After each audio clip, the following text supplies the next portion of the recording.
Kita fasilitasi lagi ya Andrea, monggo silakan ada yang ingin bertanya. Ya, baik, perkenalkan saya Syifa Putri Iskandar, mahasiswa semester 3 Ilmu Politik dari Universitas Bung Karno.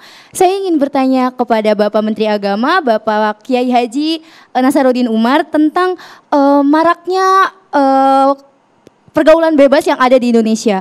Sekarang juga kita banyak mendengar adanya pemerkosaan anak, bahkan sampai penyakit menular seksual. Saya ingin bertanya, bagaimana terobosan atau solusi dari Bapak untuk mengatasi ini, karena menurut saya ini salah satu ancamannya karena kurangnya iman dan kurangnya pendidikan agama. Terima kasih. Silakan Prof. Iya, bagus sekali ya pertanyaan Adinda ya.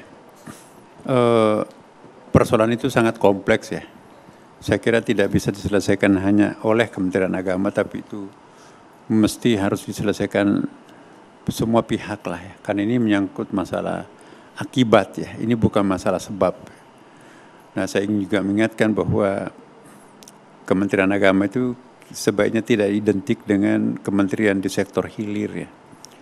Saya ingin sekaligus menyampaikan kepada publik bahwa Kementerian Agama dan tokoh-tokoh agamanya itu kiranya tidak hanya diminta untuk menyelesaikan persoalan akibat, tapi kurang dilibatkan di dalam merumuskan sebuah sebab yang menyebabkan akibat itu muncul, ya kan.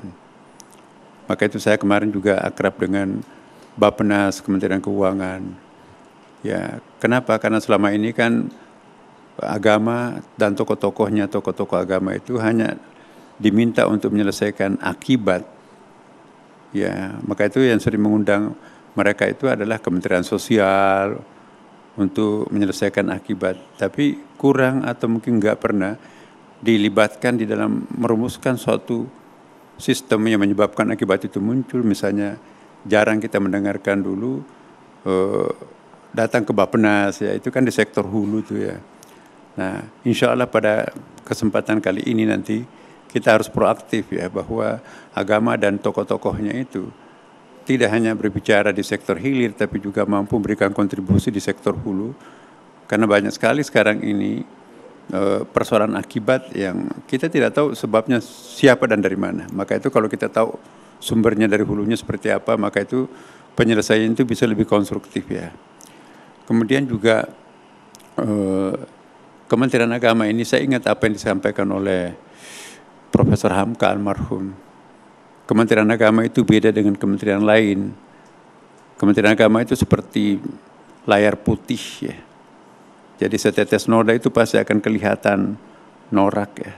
Tapi kementerian lain mungkin ada biru, ada hijau, jadi nodanya itu tidak kelihatan tampak. Nah, saya juga menghimbau kepada segenap aparat Kementerian Agama dari pusat sampai daerah ya, hati-hati.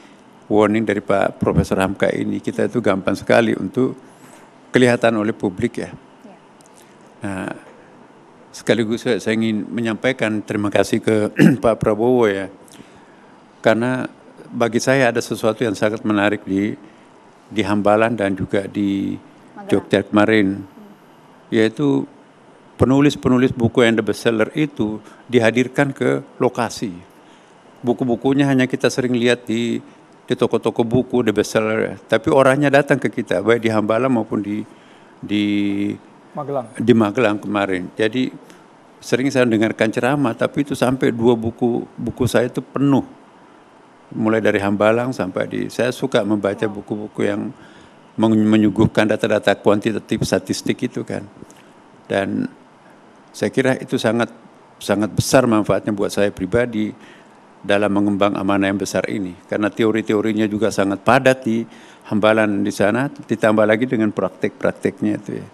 Apalagi saya juga masih dibebani satu tambahan, karena saya juga sebagai imam besar Masjid Istiqlal, ketika saya diminta untuk menjadi Menteri Agama, saya tanyakan, Pak, posisi saya sebagai imam besar Masjid Istiqlal. Oh tidak, itu tetap Anda harus pegang, karena beliau juga tahu bahwa prestasi Istiqlal itu lebih populer di luar negeri ya.